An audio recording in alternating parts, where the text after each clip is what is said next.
Ladies and gentlemen, good day and welcome to the TCS earnings conference call. As a reminder, all participant lines will be in the listen-only mode, and there will be an opportunity for you to ask questions after the presentation concludes. Should you need assistance during the conference call, please signal an operator by pressing star, then zero on your touchtone phone. Please note that this conference is being recorded. I now hand the conference over to Ms. Nehal Shah from the Investor Relations team at TCS. Thank you, and over to you. Thank you, operator. Good evening and welcome everyone. Thank you for joining us today to discuss TCS's financial results for the second quarter of fiscal year FY26 that ended on September 30th, 2025. This call is being webcast through our website, and an archive, including the transcript, will be available on the site for the duration of this quarter. The financial statements, quarterly fact sheet, and press releases are also available on our website. Our leadership team is present on this call to discuss our results. We have with us today Mr. K. Krithivasan, Chief Executive Officer and Managing Director. Hi everyone. Ms. Aarti Subramanian, Executive Director, President and Chief Operating Officer. Hi everyone. Mr. Samir Sakseria, Chief Financial Officer. Hello everyone. And Mr. Sudeep Kunumal, Chief Human Resources Officer. Hello everyone. Our management team will give a brief overview of the company's performance, followed by a Q&A session. As you are aware, we don't provide any specific revenue or earnings guidance, and anything said on this call which reflects our outlook for the future or which could be construed as a forward-looking statement must be reviewed in conjunction with the risks that the company faces. We have outlined these risks in the second slide of the quarterly fact sheet available on our website and emailed out to those who have subscribed to our mailing list. With that, I would like to turn the call over to Krithi. Thank you, Nehal. Good day, everyone. Firstly, I would like to warmly welcome Sudeep Kunumal, who has taken charge as our CHRO with effect from 1st October. Sudeep brings over 3 decades of experience encompassing a wide spectrum of areas within human resources, with leadership roles across multiple geographies, business groups, and HR sub-functions. Please join me in wishing Sudeep all the very best in his new role. Thank you. Moving on to Q2 performance, we have delivered a good performance in the backdrop of continued macro challenges. All verticals, except consumer business, and all geographies, except United Kingdom, returned to positive sequential growth this quarter. India and emerging markets continue to show strong growth momentum in Q2. In reported currency, our revenue grew 3.7% sequentially and 2.4% year-on-year. Our quarterly revenue grew 0.8% sequentially in constant currency. International revenue growth was at 0.6% quarter-on-quarter in constant currency. We also delivered strong operating margins and free cash flow. We continue to see robust sales momentum this quarter across industries and markets. We are pleased to report a TCV of $10 billion. BFSI TCV was at $3.2 billion, and Consumer Business Group contributed $1.8 billion. North America TCV was $4.3 billion. Our TCV had a sequential increase of 6.5% and a year-on-year growth of 16%. More importantly, this quarter, we announced a significant mega deal with Tryg Insurance, underscoring our continued success in securing large-scale, complex engagements and reinforcing our position as a trusted strategic partner for our clients. Our deal pipeline continues to show strong momentum with a healthy mix of cost optimization and transformation deals, as well as services and platform deals across new and existing businesses. Based on client conversations, Q2 revenue growth and TCV and the strong demand pipeline, we see FY26 international revenue growth to be better than last fiscal year. IT services spend is steady with no significant change expected in near term. Lingering uncertainties in the broader economic environment continue to remain a key challenge. Companies are keeping a tight control over their discretionary budgets. In response to economic and demand volatility, clients are consolidating vendors to achieve transformation objectives effectively and efficiently. We are finding good success in many such large deals using our differentiated AI-infused solutions. The mega deal with Trig Insurance is a good example of how we scale long-standing partnerships with our contextual knowledge, unmatched delivery track record, and leadership in AI. Now I want to move on to our message.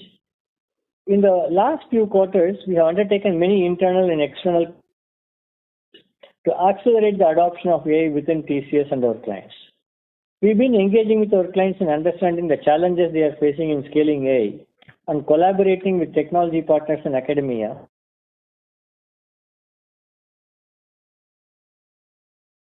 I'm still in the confidence to say services company, enabling business, government, and society.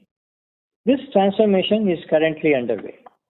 Early this year, our leadership team with R.P. Subramaniam joining us as CSO.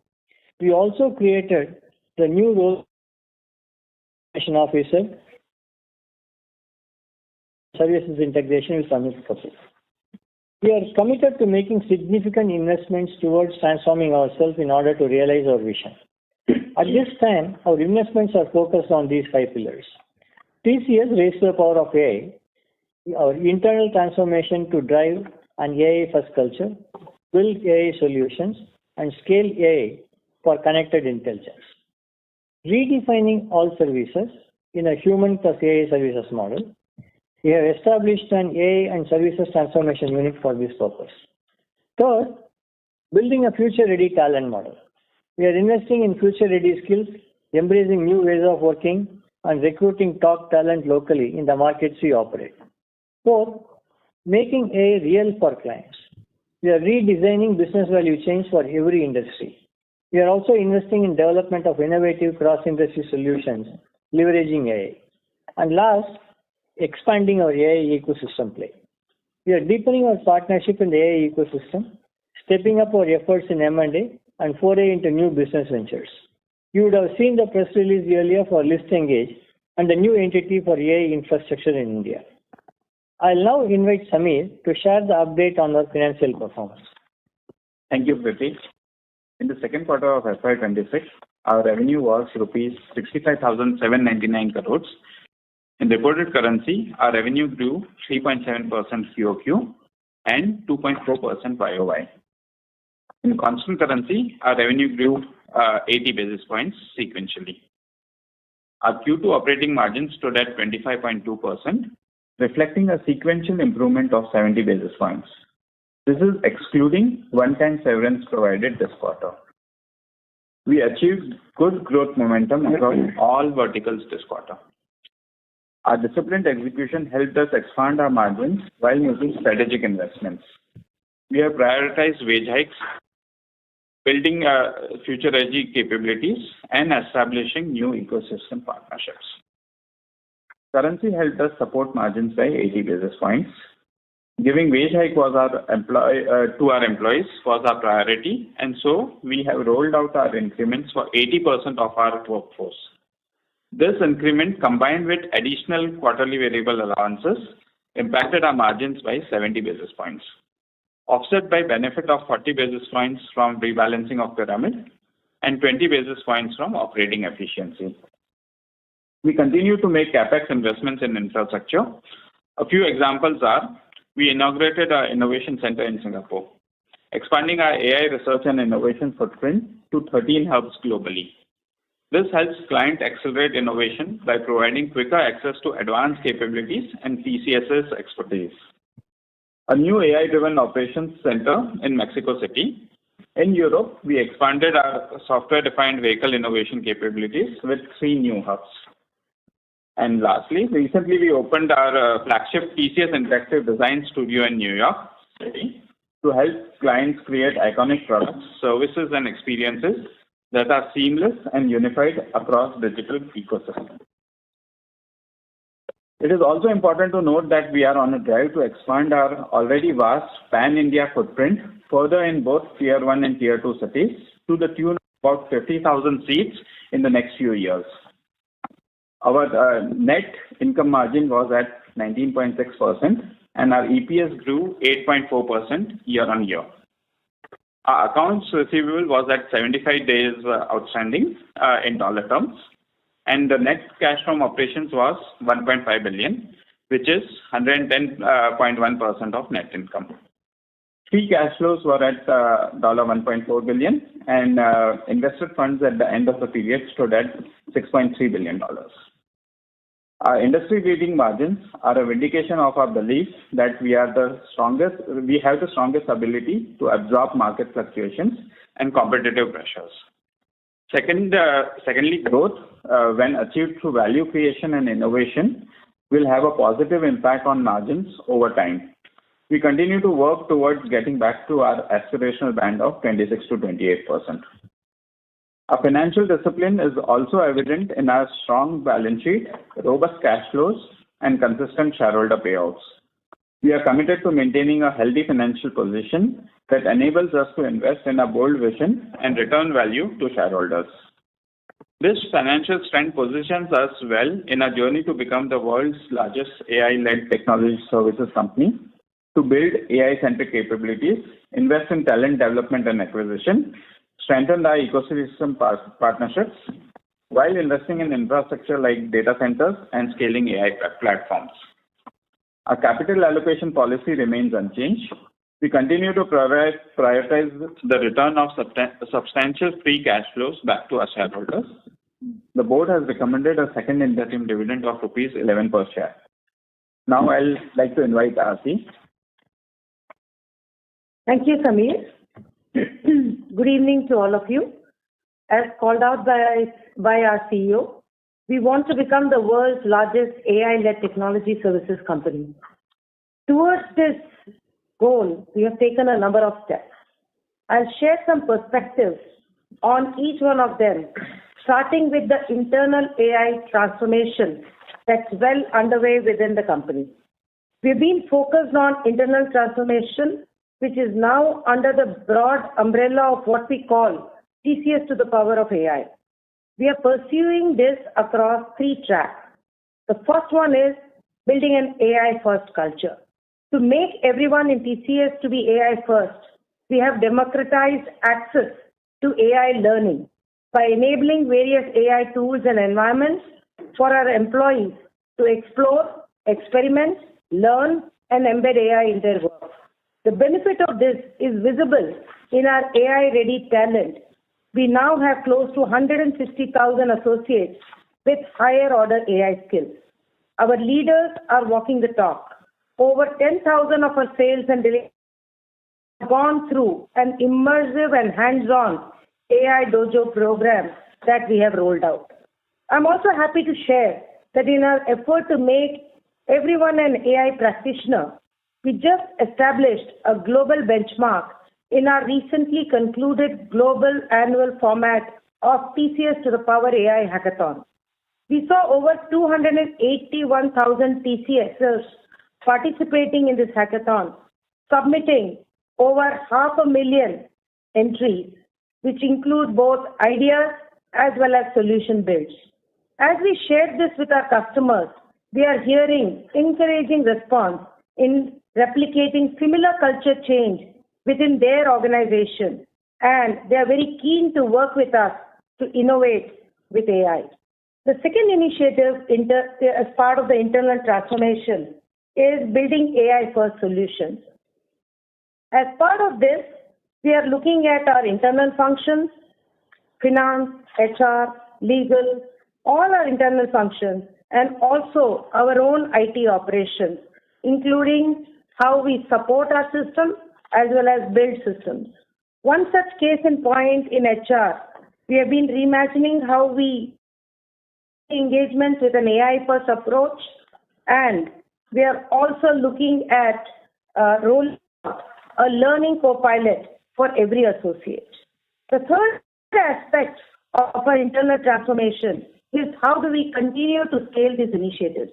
We have set up a TCS to the Power AI office that addresses 3 critical foundations of our initiatives: scaled agentic AI architecture, responsible AI use, and platform and partner innovation and IP creation. These foundations are in place and are continuously evolving within the dynamic ecosystem around us. Now, let me talk about how we are scaling AI for our customers. The journey of making AI real and experiential for our customers cuts across industry value chains, enterprise platforms, and solutions.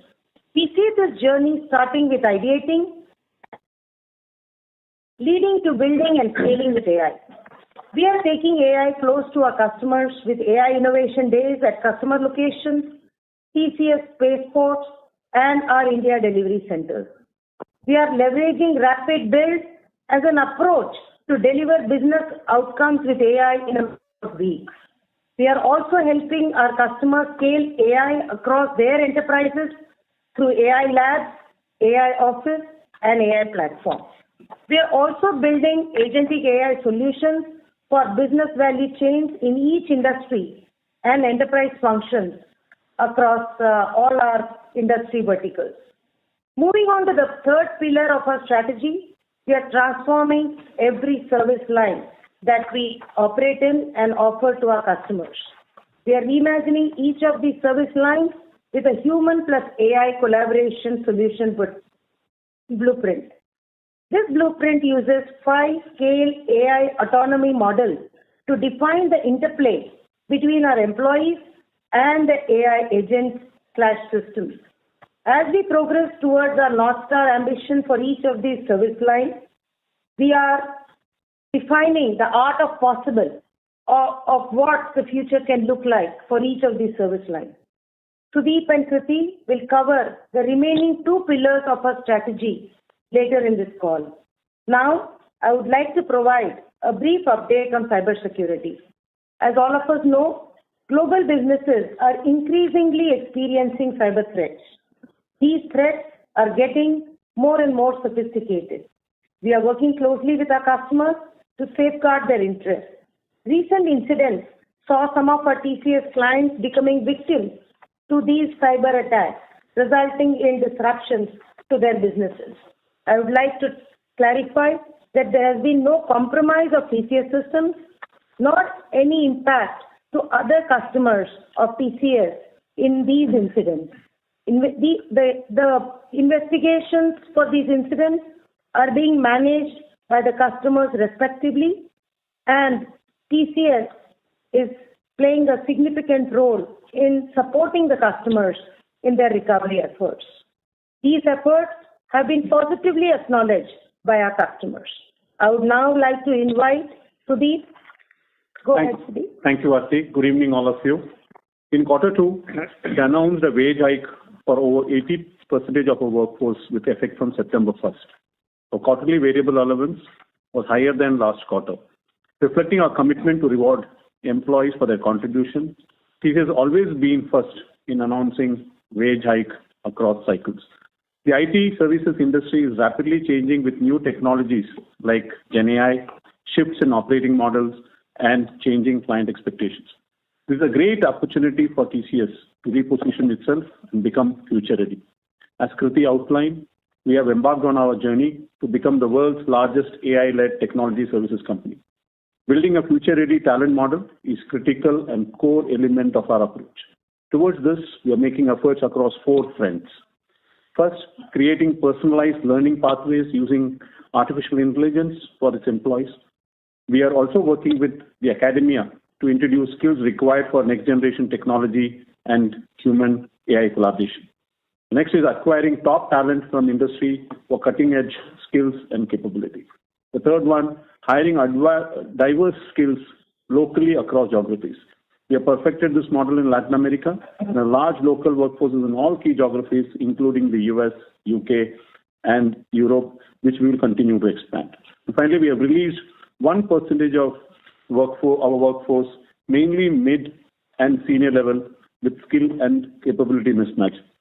We are providing the impacted employees with benefits, counseling, and outplacement support for their transition, as well as severance at terms higher than industry standards.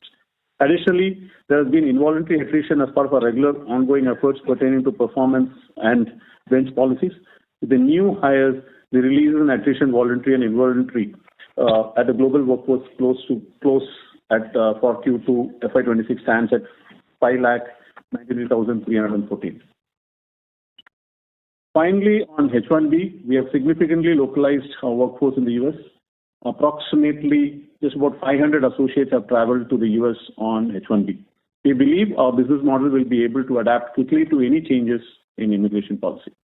In Q2, we provided 1,135 crore towards severance. The severance package is much better than industry standards. We approach this whole exercise with empathy and care. We are on a journey to build a strong future for our clients and all other stakeholders. We'll continue to nurture our employees and recruit future relevant skills required for our growth across all markets. We'll continue to be a net job creator. Lastly, we continue to be benchmarked with the best employers globally for our workplace practices and policies. In Q2, we won more than 23 awards globally across various aspects of HR value chain, including our work towards gender equity. I will now like to invite Kritik. Thank you, Sudeep.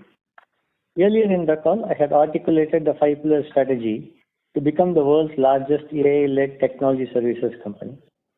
Aarti spoke about our internal transformation, TCS for power of AI, and also how we are reimagining all our service lines and making AI real for our customers. Sudeep spoke about the future-ready talent model. Moving on to the 5th pillar of our strategy, we will be significantly expanding our participation in the AI ecosystem. Towards this, we have built strong partnerships with deep tech companies, hyperscalers, niche startups, amongst others. We are deepening our participation in the AI ecosystem by expanding into adjacencies. We are creating a world-class AI infrastructure for all stakeholders, including enterprises, hyperscalers, and sovereign requirements. Earlier this year, we announced the launch of TCS Sovereign Secure Cloud. We are seeing very good traction for the same in our client base in India.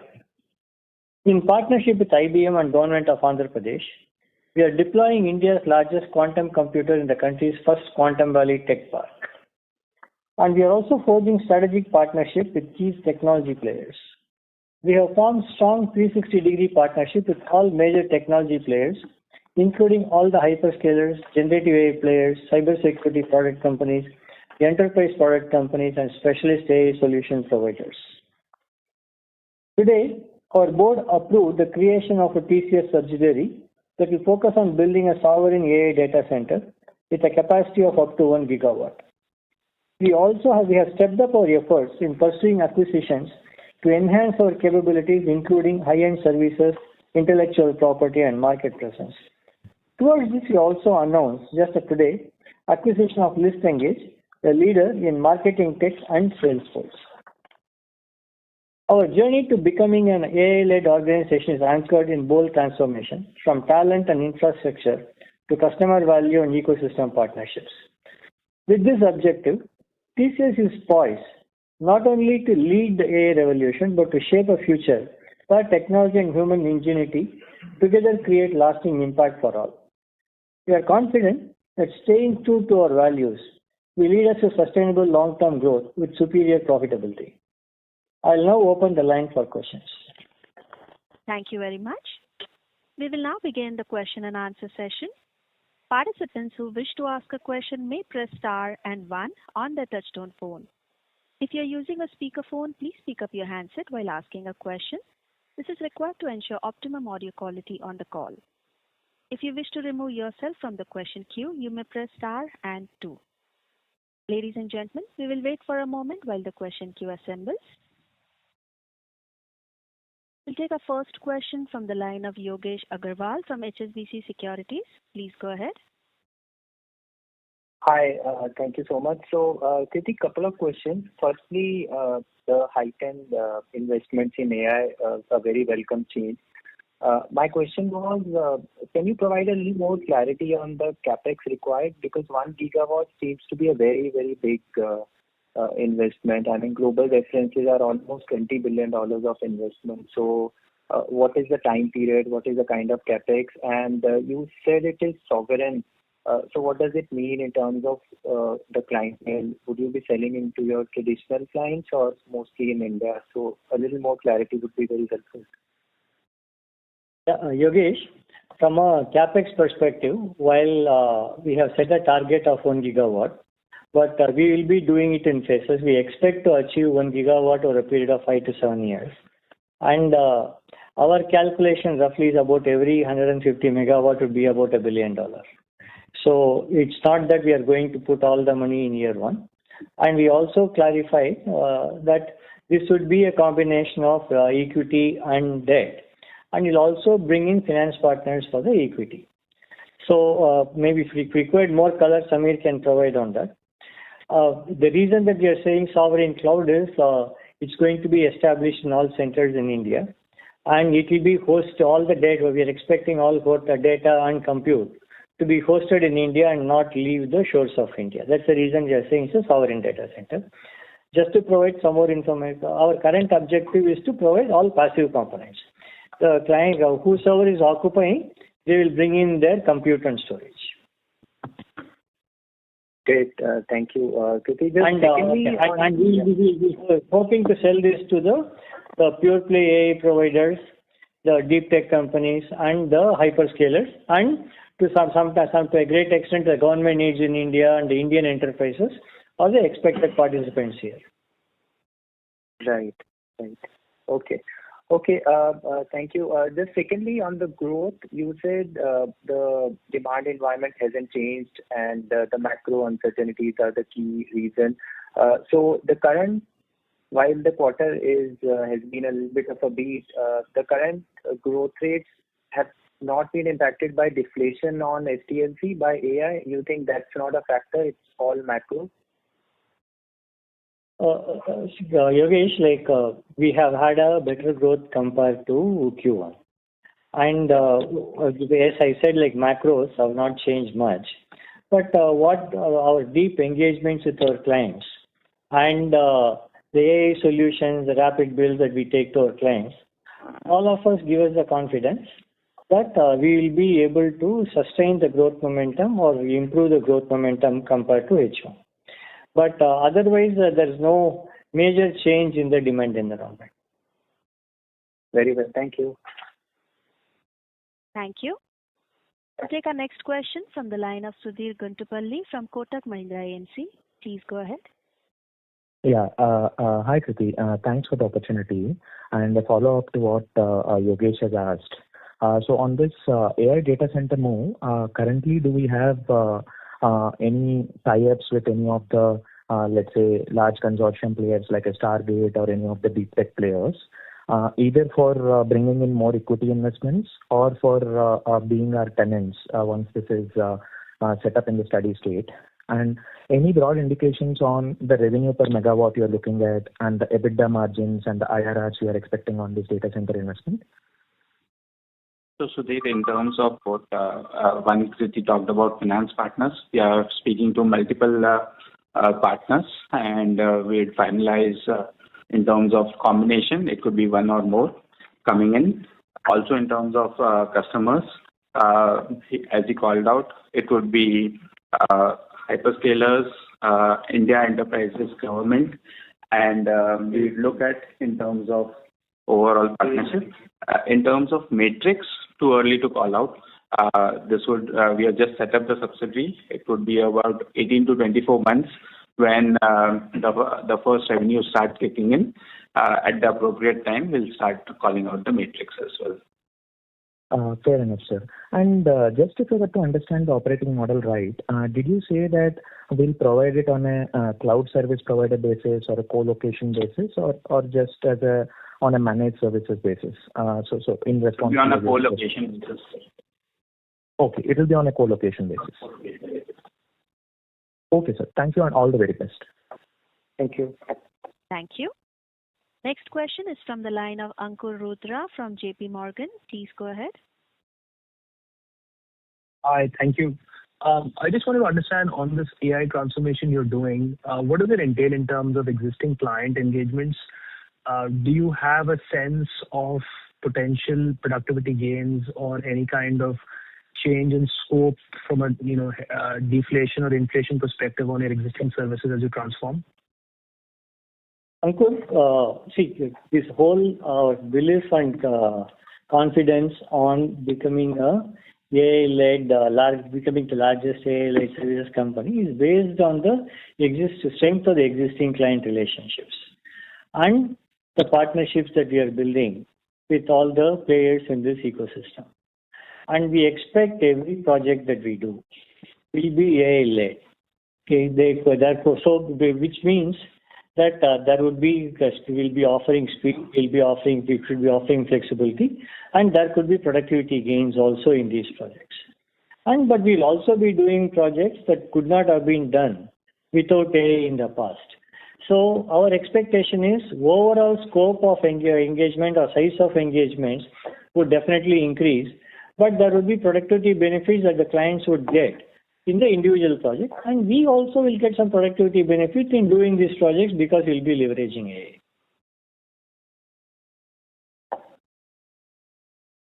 Got it. Understood. I just want to clarify a couple of things. One, was there any headwind on the client this quarter which had a cybersecurity incident in terms of your revenues and margins? And also, second clarification was if the redundancy charge we took this time, given 1% was impacted, should we expect something similar in future quarters also?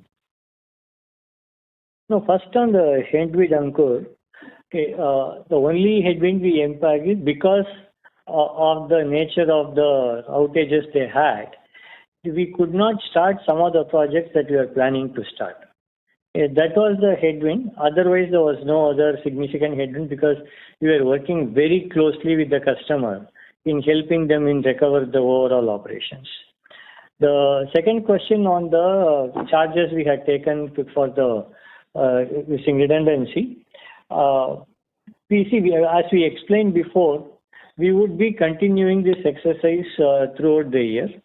So at the same time, we are not chasing a particular number here, but we will continue to do this throughout the year. So whenever we are paying, if you are paying any redundancy charges, we'll take the charge appropriately in next 2 quarters. But I don't want to I cannot quantify what would be the number at this time. Appreciate it. Thank you, and best of luck. Thank you. Next question is from the line of Ravi Menon from Macquarie. Please go ahead. Hi, thank you. Congrats on a really broad-based growth. If I'm looking at the data center investment again, what really prompted this? This is very unlike, I'd say, our approach so far where we've been asset-light. Yeah. So Ravi, we've been looking at opportunities to expand our play in the overall AI ecosystem. And if you look at, we've been working with many of them as solution providers, solution integrators, or leveraging the cloud. Now, in the past, if you look at, we also wanted to expand the footprint in India, leveraging the participation we have with all these partners. As you know, some time ago, and we also been in the private cloud to a limited extent in the past. And then we announced recently the Secure Sovereign Cloud for India requirement. We also announced our participation in the quantum program with Andhra Pradesh government. So in order to, we looked at this as an important adjacency that we should enter into. And with that in mind, and we also strengthened our partnership and relationship with the hyperscalers and the deep tech by doing this. So all this put together, we thought, and of course the most important thing is our calculation, the unmet demand that's going to be in the data center space. Like we believe currently, our calculation shows that we have only 1.2 gigawatt of capacity in the country. And in the next 5 to 6 years, it can go up to, the demand can go up by almost 10 times. Whereas the capacity, at least committed capacity, is only about 5 to 6 gigawatts. So that is going to leave so much of unmet demand. So all these things put together, we thought it's a good opportunity for us. And the most other point is it also guarantees a stable annuity revenue as well. Thanks for the detailed explanation. The second question on the productivity improvements that you're seeing in AI. I get it. So if I understand correctly, the primary benefit of GenAI is only in application development from scratch, right? And that's a relatively, actually small part of the overall market that we play in, because what we do is primarily IT outsourcing, which is application maintenance and infrastructure maintenance, things like that, right? So would that be right, that those activities, we already have level 1 support more or less automated, so to the existing book of business, how should we think about the impact of AI? I think, Ravi, when you look at the existing book of business, right, when you look at our application support services or our infra services, right, they are increasingly becoming AI-led.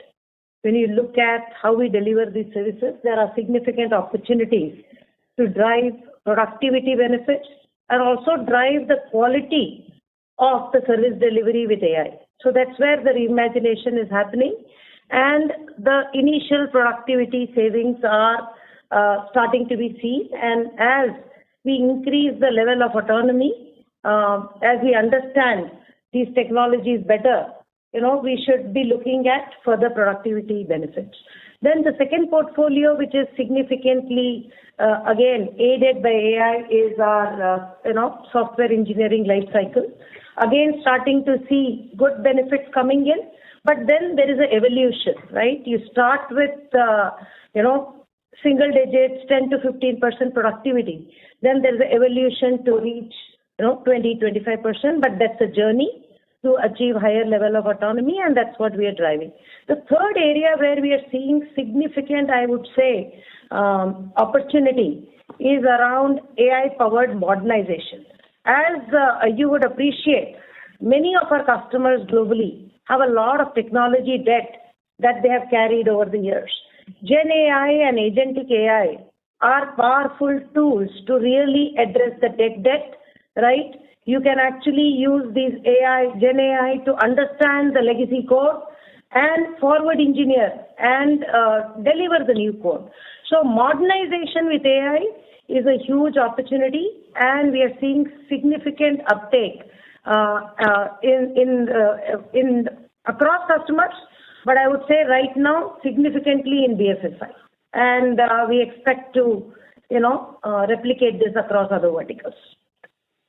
Thanks so much, Aditya. And if I recall right, you already announced a North American bank that's doing a complete mainframe modernization using AI, right? Yes. Yes. All right. Thank you. Best of luck. Thank you. Thank you. We'll take our next question from the line of Gaurav Rateria from Morgan Stanley. Please go ahead. Hi. Thank you for taking my question. My first question is around the investment in the new subsidiary on data center. Should we look at this investment as a standalone new business unit on providing co-location services, or should we think about having a very thick synergy with your existing portfolio of services, using this asset-intensive business to build some services on top of it? So one, the business itself, we'll be keeping it separate. It will have separate management bandwidth. We are in the process of putting in an entirely separate team outside of TCS for this, but it will have adjacencies with TCS. It's a natural extension in terms of what partnerships which we are looking at creating with hyperscalers, what services we want to provide to our customers, and this nicely fits in as an adjacent. And if I may just add to what Samir said, Gaurav, if you look at the entire AI stack, right, starting from infrastructure as the starting layer, all the way up to the apps and the agentic apps at the topmost layer, right? This gives us the coverage across the AI technology stack. Got it. My second question is on the interplay between humans and AI that you talked about. How is it going to change the delivery model and the billing models? Do you think that we'll incrementally move away from effort-based business model to outcome-based business models? And that is how the business should evolve and there should be more non-linearity in the business going forward? I would say, Gaurav, I think that is the direction in which the model is going to evolve. These are initial days, but we are starting to make commitments on outcome-based projects with select customers, and there are learnings, and this is a model that we see increasingly evolving and becoming more mainstream with customers. Okay. My last question is that should we evaluate or should we consider this new adjacency as a completely different business with respect to the return ratio profile, given that right now we are very asset-light business and having a very different return ratio profile? Just trying to understand, how should we think about from a medium-term perspective about the company?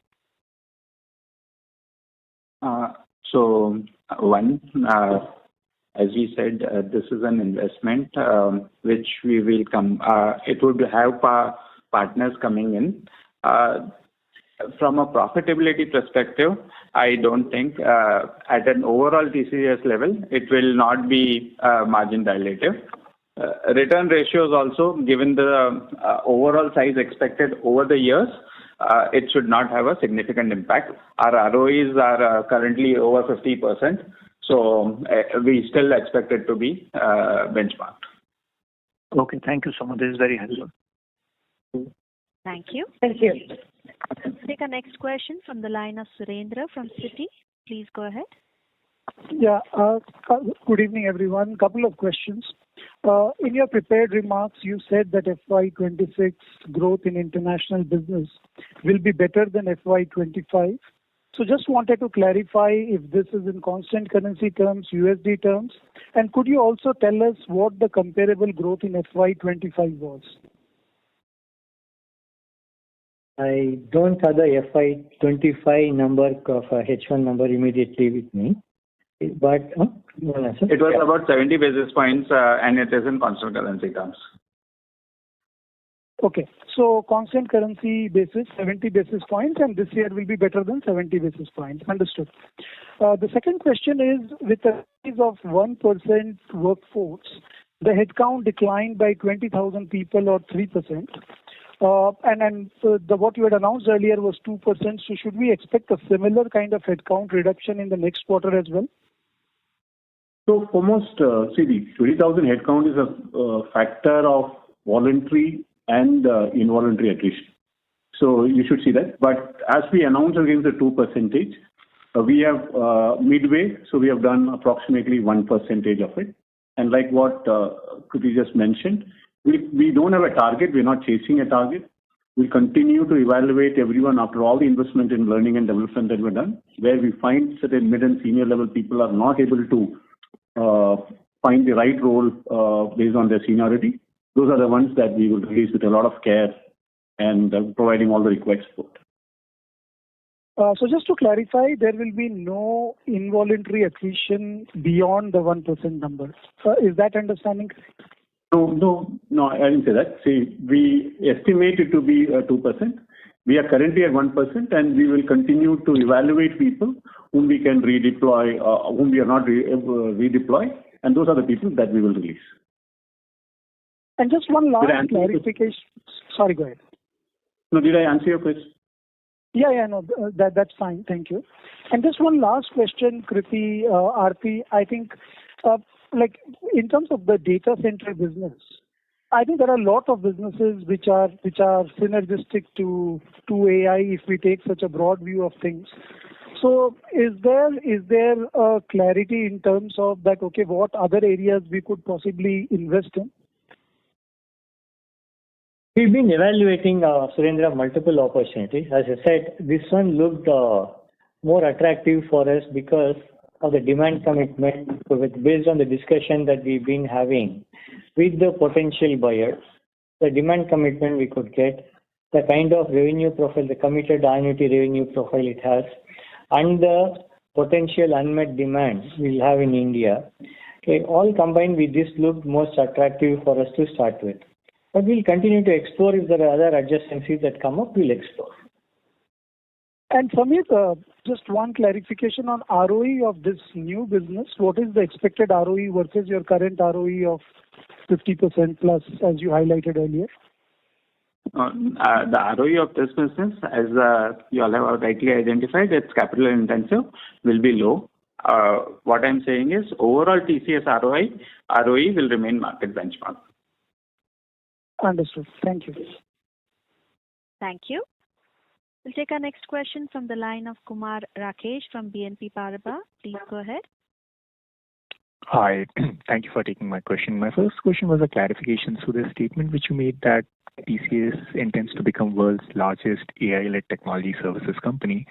How are you defining that as the largest AI-led technology company? Which matrix you are targeting at?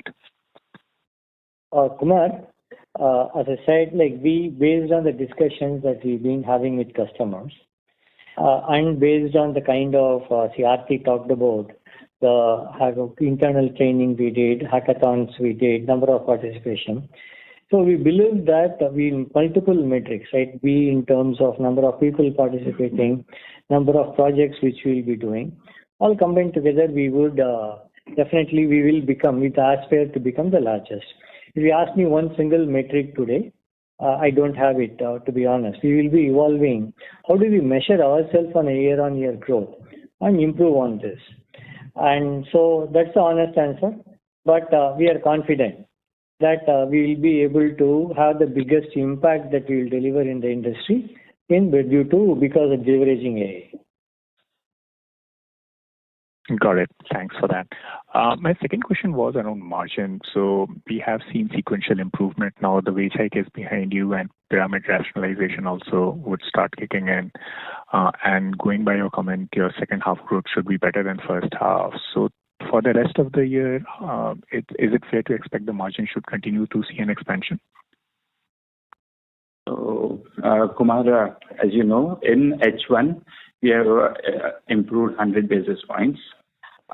We will continue our journey towards our aspirational band of getting closer to 26%. But the takes on it or the puts on it have been in terms of the implications which you called out. The wage hike was in Q2 for 1 month. It will be for the full quarter next quarter.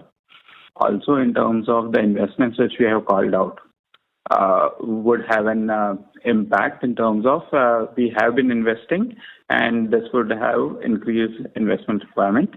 Irrespective of it, we would want to inch closer to 26%. Great. Thanks a lot for that. Thank you.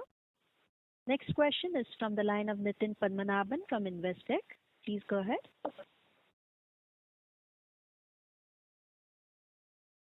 Yeah, hi. Good evening. Thank you for the opportunity.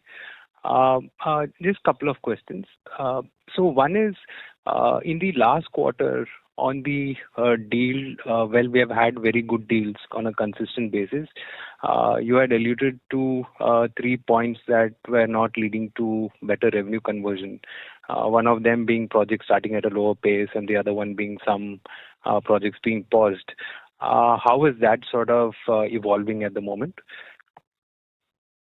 Nitin, that point, we probably, as I was alluding to, it's in a much improved, it's an improved situation.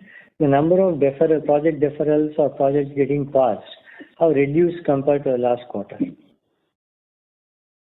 Sure.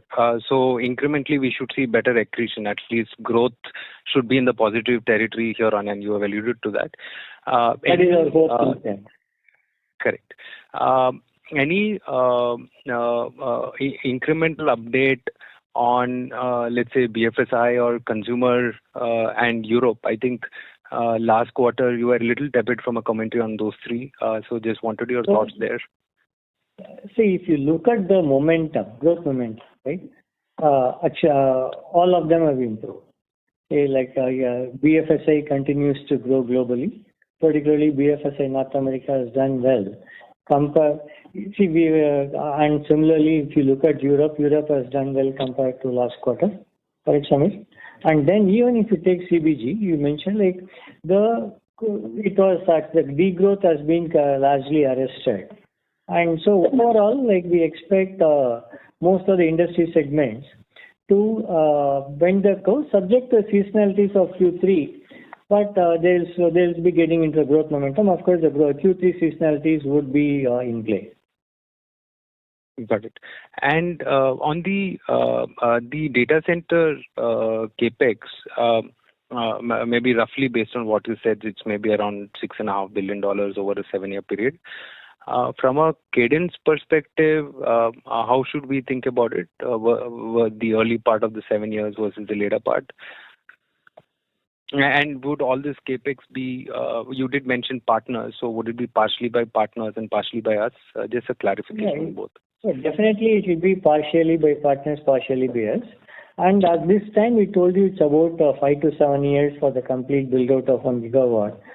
Currently, we expect it to be more uniform, but uniform. Yes. And if there is an increased demand, if we have to accelerate, we will definitely calibrate it at that time. But current planning is it will be phased out uniformly over the 6 years. Got it. And just one last one, if I may. Any color on the kind of deals in terms of sizing? Are you seeing a return of smaller deals or discretionary? Any improvements there that you have seen during the quarter or directionally? No significant improvement, but at the same time, when Aarti spoke, she was mentioning about number of rapid build projects that we are doing. And we do see such projects because they tend to be smaller in nature, smaller tenure, we tend to complete them within a quarter. So such projects are increasing in number. And we also find more modernization projects. Some of them tend to be shorter. See, while a large mainframe modernization would take a long time, some of the other modernizations can also be completed in a short time. So such projects are increasing. But overall, if you ask me, is the number of short-term projects or smaller projects increasing compared to larger projects? There is no significant change. Perfect. Thank you so much, Kriti, and all the very best. Thank you. Thank you. Next question is from the line of Abhishek Kumar from JM Financial. Please go ahead. Yeah, hi, good evening. 2 quick questions. About the cyber security instance. Just wanted to check if the issue has now been resolved and the projects you said which couldn't start, have they now started resuming? That's the first question.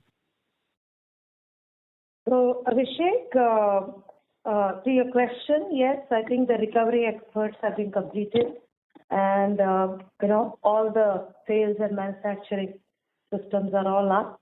And this happened just early this week. So I think we expect the projects to pick up in the coming weeks. Great, that's good to hear.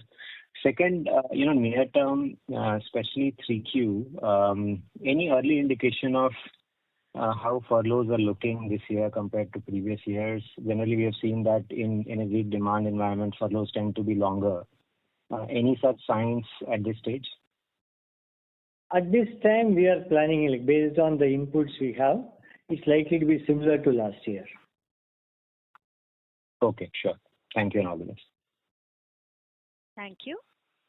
Next question is from the line of Vibhor Singhal from Nuvama Equities. Please go ahead. Yeah, hi. Thanks for taking my question. So, just once again on the AI data center investment, given that you mentioned that it's going to be more like a sovereign data center, and given the GDPR regulations across the world, is it fair to say that this will have limited synergies with our existing clients, and most of the clients that we would be deploying using this data center would be more of India-based, and that is where we would be looking for any synergies, if at all, from our current business? This is again, Vibhor, as we mentioned, it's a passive data center. The likely users are who could be the hyperscalers or deep tech who want to do the training inferencing in India, or Indian enterprises, they want to leverage it as a private cloud. So these are the kind which we are not expecting our overseas customers to be hosted specifically in India. It's more like what we are offering for these hyperscalers and India-based businesses or deep tech. Got it.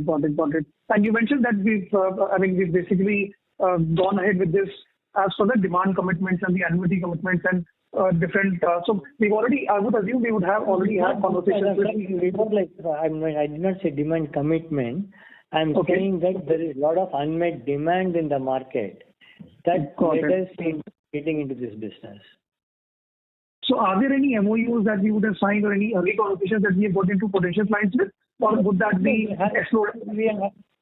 We are having quite a few conversations with our customers to explore the demand, and we are quite positive about the prospects. Got it. Just one last question from my side. In terms of the revenue this quarter, we saw a sharp jump in the sale of equipment and software licenses revenue. Almost more than half of the incremental revenue in this quarter came from that. Just a quarterly specific thing, or do you think that could be a trend going forward as well?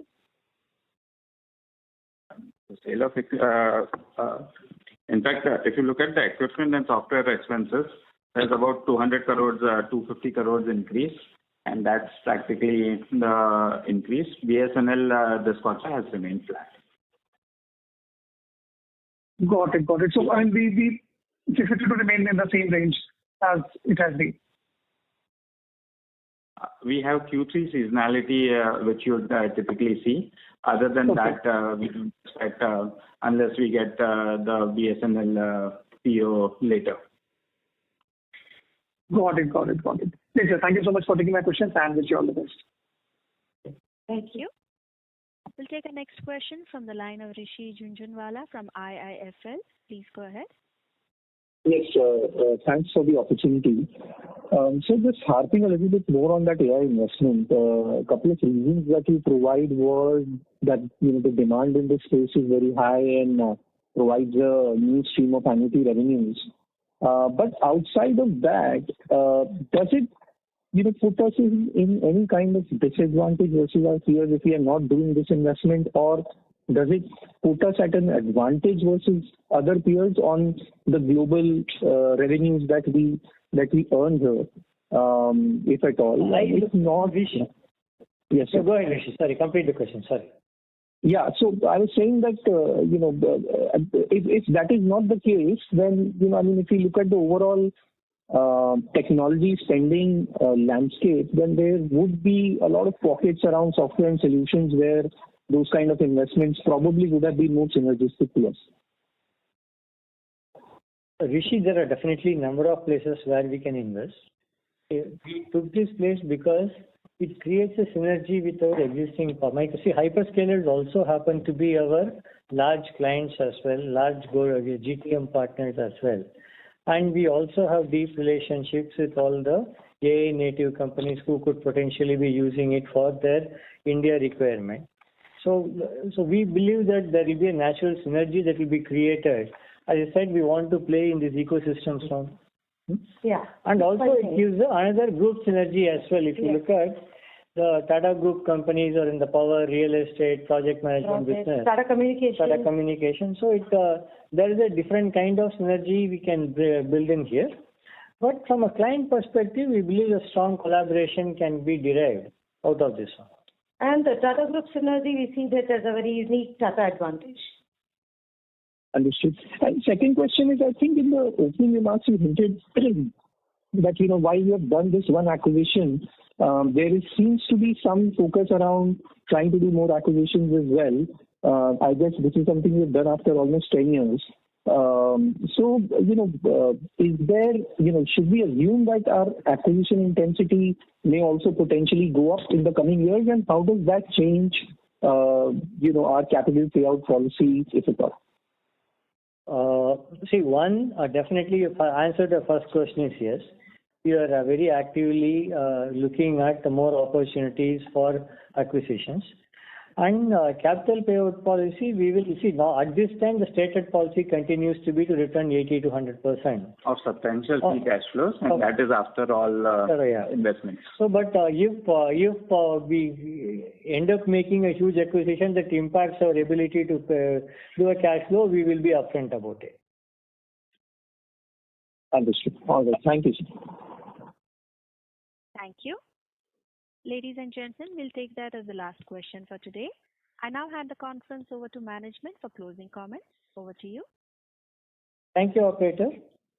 In Q2 FY26, our revenue grew 0.8% sequentially in constant currency, with an operating margin of 25.2% and a net margin of 19.6%. We saw good growth momentum across most verticals, service lines, and geographies this quarter. International business fueled growth, along with India and emerging markets performing well, despite BSNL engagement ending in Q1. Our TCV was robust at 10 billion in Q2, which grew 16% year-on-year, including a mega deal win using AI-enabled differentiated solutions. We reiterate our outlook for FY26 international revenue growth being better than last year. TCS will continue to be a key jobs provider in the industry. We want to become the world's largest AI-led technology services company, enabling business, government, and society. With that, we wrap up the call today. Thank you all for joining us, and wish you and your families a very happy festive season ahead. Thank you. Thank you, members of the management. On behalf of TCS, that concludes this conference call. Thank you for joining us, and you may now disconnect your lines.